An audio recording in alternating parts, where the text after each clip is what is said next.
Olá galera, bem-vindos a mais uma videoaula aqui do meu canal. Sou o professor Alan e estarei apresentando para vocês mais uma videoaula aí referente à nossa série de videoaulas sobre matemática com Python. E o tema que nós vamos iniciar nesse vídeo aqui é o tema conjuntos. Então nós vamos abordar agora conjuntos do ponto de vista do Python, certo? É importante, gente, vale ressaltar aqui, essas aulas aqui pressupõem que você tenha um conhecimento matemático sobre conjuntos, né? Porque não faz muito sentido você ir programar algo que você ainda não sabe. Então, se você não estudou, recomendo que você estude. Existem videoaulas aí no meu canal, você pode perguntar nos comentários, posso indicar algumas.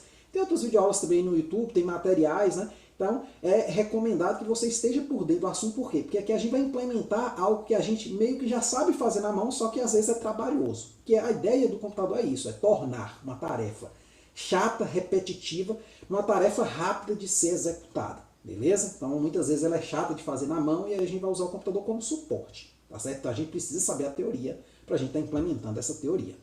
Então, nesse vídeo aqui nós vamos tratar de três coisas. Primeiro, inserir um conjunto no Python, né? Porque uma coisa é como a gente insere ele lá no papel, escrevendo, né? Escreve lá A igual, abre chaves, 1, 2, né? Vai separando por vírgulas. E outra coisa é, será que o Python entende dessa forma? E a gente vai ver que o Python é bem legal. Por isso que é uma linguagem que eu escolhi, eu estou utilizando amplamente, né? Porque ela tem muitas funcionalidades aí interessantes para quem vai mais para essa área de cálculo, né? De análise de dados e tudo mais, beleza? Segunda coisa é imprimir um conjunto, porque o Python, assim como algumas linguagens de programação, ele faz cálculos internos, ele não fica exibindo os cálculos para nós. Então, se a gente quiser ver um conjunto, a gente tem que chamar esse conjunto por meio de um comando. Aí eu vou falar um pouquinho desse comando, é o comando print, ele é muito importante para nós. E, por último, a relação de pertinência, que é uma relação muito importante da teoria dos conjuntos. Por meio dela é possível saber se um elemento está ou não em um conjunto, tá certo? A gente, muitas vezes, em matemática, sabe que o elemento está no conjunto, que a gente olha para o conjunto e vê, pô, o elemento está lá dentro. Mas, muitas vezes, esse conjunto está escondido, digamos, lá dentro do seu programinha. Ele, por exemplo, ele pode ser o banco de dados, né, de pessoas que estão cadastradas em uma academia. Você não sabe as pessoas que estão cadastradas, são muitas, em diversos turnos, né, nos 3 turnos, então você não sabe. Aí você vai acessar o nome da pessoa e vai verificar se ela está cadastrada lá ou não, tá certo? Então, muitas vezes, é importante a gente saber esse tipo de coisa, né? Relação de pertinência, ela vai ser bastante utilizada. Olha, para os cálculos, né, no Python, eu estou usando o PyCharm, certo? Tem algum vídeo aí, eu acho, no meu canal falando sobre a instalação do PyCharm. Se alguém tiver alguma dúvida, é só pedir. Eu vou começar aqui, gente, um projeto do zero, né? Eu abri aqui, vou botar aqui New Project, né? Cliquei lá, abri o Python. Aí eu vou botar o nome do meu projeto de conjuntos, certo? Aí ele vai abrir essa tela aqui. Tá certo? Aqui ele vem com um projeto padrão que é para você exibir uma mensagem na tela, né? Que é o que a gente chama em computação, o programa que vai vencer a maldição do primeiro programa que você tem que executar e aparecer alguma coisa. Seja somar 2 números, imprimir a frase Hello World ou o nome, né? Hi Name, né? Então, que é o caso aqui do PyCharm, né? Então, nesse caso, eu vou apagar isso aqui. Pronto, vou deixar essa tela aqui sem nada, que é onde a gente vai estar colocando os códigos. Aqui em main, que é a classe principal, eu vou chamar de conjuntos 1. Vou renomear essa classe. Então, eu vou botar aqui, ó, conjuntos 1. Por quê? Porque essa é a nossa primeira aula sobre conjuntos. E aí, sempre que eu precisar do que foi feito em aulas anteriores, dentro de um assunto, eu vou estar nas abas ali correspondentes, né? Eu volto lá para não ter que redigitar tudo de novo, né? A gente sabe que computação a gente vai aproveitando pedaços de programas, né, e juntando eles para fazer um novo programa. A gente não precisa ficar reinventando a roda, tá certo? Então eu vou aqui refatorar, tá certo? Pronto, ó, apareceu o nome conjuntos aqui. Ah, professor, não apareceu aqui, tem problema? Não, não tem problema, só que no meu caso aqui eu vou fazer mais organizadinho. Então a primeira coisa, gente, que eu vou fazer aqui é como inserir um conjunto. Então eu vou botar aqui a título de comentário, né, você dá aqui o jogo da velha, vou botar assim, ó, inserindo um conjunto. Certo? Vai botar ficar organizadinho.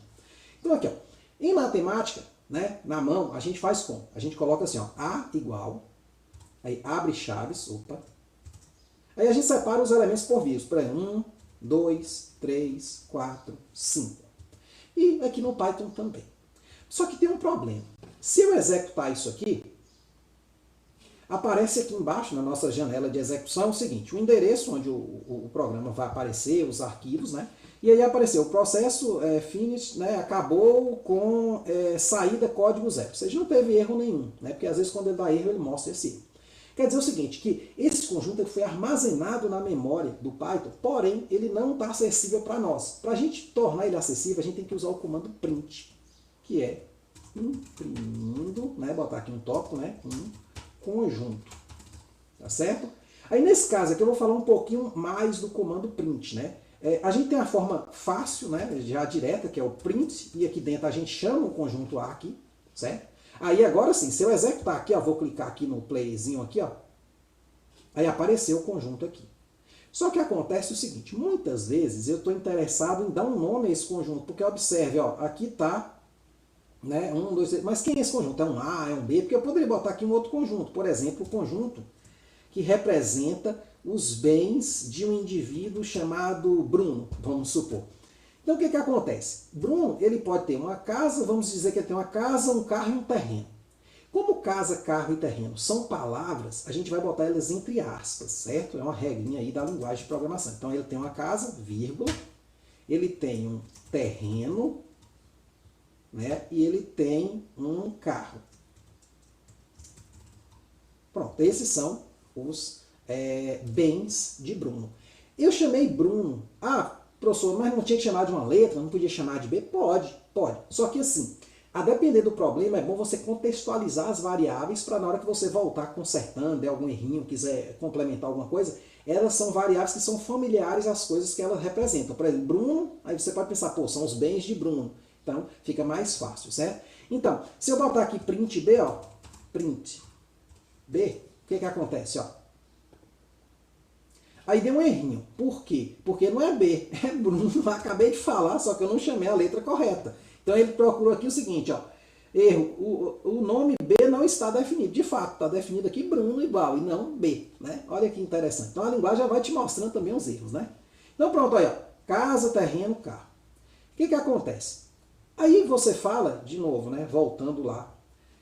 Esse cara aqui é quem? É A, é Bruno, é B, é C. Que conjunto é esse? Aí você tem a opção de incrementar o comando print. Então aqui eu vou botar imprimindo o conjunto, vou botar aqui forma 1, que é a forma já bem direta, e vou botar aqui imprimindo um conjunto, imprimindo um conjunto, forma 2. Tá certo? Esses comandos aqui, gente, quando você bota esse jogo da velha, ele fica só aqui no visual, tá certo? É um comando explicativo para quem for pegar o seu programa, até mesmo para você no futuro você ir acompanhando, tá certo? Então aqui eu vou colocar o seguinte, ó, eu vou botar assim, ó, eu vou botar o comando print, agora eu vou botar um F, um F, vou abrir aspas simples e vou botar assim, A igual. Quando eu boto esse F antes do print, né, ele vai tanto trabalhar com strings, que são frases já fixas que estão lá, como dados que podem ser modificados. Aí eu vou botar assim, ó, A igual, vou abrir as chaves e vou botar um A aqui dentro. O que significa isso? Vai aparecer essa palavra aqui, A igual, e vai aparecer o conjunto A conforme ele estiver aqui. Se eu modificar ele aqui, ele modifica aqui embaixo. Então, ó, então, tá vendo? Apareceu aqui embaixo, ó. A igual. Agora, ao invés de eu escrever o conjunto assim, eu vou escrever assim. Eu poderia também, no caso de Bruno, dizer quem são os... botar uma frase melhor. Por exemplo, os bens de Bruno são, né? Aí aqui eu vou botar assim, ó, Bruno. Que aí ele vai chamar aqui. Só que aqui tem um probleminha que a gente vai melhorar nas próximas videoaulas. Eu vou lhe dizer qual é, que é a questão da organização, da estética. Não vai ficar muito bom, mas vai ficar legal, ó. Nessa carta aqui, ó, os bens de Bruno são. Aí apareceu aqui o quê? A palavra casa, né? Entre chaves, com as aspas, né? Às vezes eu queria só casa, carro, terreno. Tem como você fazer isso, tá certo? Tem como você fazer isso tranquilamente. Só que por hora, vamos pensar que já serve para nós isso aqui. Já dá para ler essa frase. Embora não ficou bonito, mas já dá para ler, tá certo? Então o comando print ele tem muitas funcionalidades. Por isso que eu criei lá um tópico, imprimir no conjunto. Porque dentro do Python, né, você tem várias formas de trabalhar esse comando print. Tá certo? A gente vai estar falando ele ao longo da necessidade, né? Sempre que for surgindo a necessidade. Aí o que acontece? A última coisa é a chamada relação de pertinência. A relação de pertinência ela me permite o quê? Acessar um conjunto, acessar seus dados e verificar se um elemento está ali ou não. Então vamos colocar aqui, ó, relação de pertinência. Certo? Então nesse caso aqui eu vou colocar assim, ó. No caso aqui, vamos perguntar se o 2 em A. Significa que se o 2 pertence a A ou não. O problema é que se eu executar dessa forma aqui, ele vai fazer um cálculo lá dentro do computador. Eu quero ver o resultado disso aqui. Então eu vou botar assim, ó, print 2 em A. Então isso aqui vai sair o quê? Ou verdadeiro ou falso. Ou true ou false. Né? Então, true, né? Eu acho que é isso. Então, ó, true. Saiu porque 2 de fato está no conjunto A. Se eu botasse, por exemplo, 6, ó, print 6 em A. O que que ia acontecer? 6 não está aqui dentro. O que que acontece? Ó, última linha aqui, falso. Então deu falso. Tá vendo? Ah, professor, e se eu quisesse perguntar se Bruno tem uma casa, né? Se casa é um dos elementos. Então eu botaria assim, print. Então print é só para aparecer. O que importa é o que está aqui dentro, mas print a gente precisa ter esse feedback. Então print. Aí eu vou botar aqui assim, ó, casa in Bruno. Você pode botar bens de Bruno, se você quiser mudar esse conjunto. Claro que você tem que vir mudando aqui depois, né? Na frente. Então, casa em Bruno. Só que se eu executar aqui, acontece que deu um erro. Casa não está definido. Porque, na verdade, casa aqui é como se fosse uma variável. Se eu quiser saber casa, eu tenho que botar entre aspas, porque é assim que ela está lá dentro do conjunto. Aí o que que acontece? Bruno tem uma casa, ó, true, que é o terceiro aqui, o terceiro pertinência. Né? As duas primeiras estão aqui e aqui. Agora, se eu botasse, Bruno, será que ele tem uma moto? Então, print moto in, ou seja, moto pertence, esse in é a mesma ideia do pertence lá de conjuntos. Moto in Bruno. Porque às vezes você está acessando lá uma pessoa e você quer saber os bens dela. Você está lá, trabalha numa contabilidade, alguma coisa, precisa dos bens da pessoa. E aí, pô, tem lá no inventário, lá no computador, tá lá dentro. Então você vai fazer uma pergunta aqui para ver se tem ou não. Ao invés de você acessar e ter muitos bens lá, você só digita aqui e verifica se ele tem ou não. Tá certo? Às vezes você digita só a placa, né, do carro e aparece lá. Então, tem as funcionalidades, a gente vai usando isso aí à medida que a gente for avançando. Tá certo? Então aqui, por exemplo, não tem, ó, o último aqui, ó, falso. Ou seja, Bruno, você pode dizer que ele não tem uma moto, porque moto não pertence ao conjunto dos seus bens. Tá certo? Então é isso aí, gente. Nessa primeira aula fica só essa parte aqui, para não ser muita coisa também, o vídeo também não ficar longo. Eu sei que muitas vezes a boa parte desiste, né, ou vai passando muito rápido. Para não ficar longo, fica só essas informações aqui.